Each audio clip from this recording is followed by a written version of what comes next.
Наши народы, ингушский и чеченский народ, на протяжении веков вместе жили. Несмотря на то, что нас по-разному делили на протяжении этого века, мы всегда находили мудрые решения. И сегодня вот то решение, которое приняли главы двух субъектов, это то решение, которое придаст нам возможность правильно вместе созидать, работать. Мы понимаем, что без взаимных уступок не бывает правильных решений, но были у нас разные мнения. 1993 года у нас было мнение в двух республиках народов.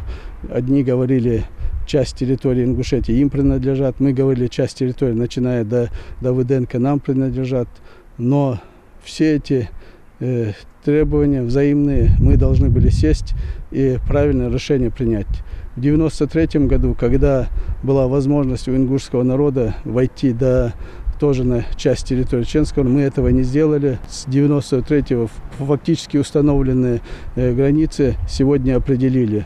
Это Асиновская, Серноводск, Бамут остались на стороне Чеченской республики, остальная вся территория осталась за нашей республикой.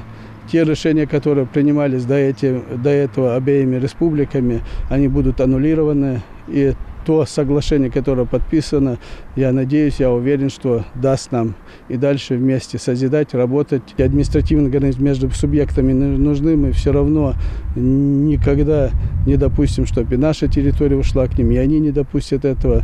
Но я уверен, что сегодня вот тот шаг, который сделали, он нужен был, потому что два субъекта должны иметь свои административные границы, они сегодня определены и дадут нам возможность плодотворно трудиться на своих территориях, и той, и другой стороне.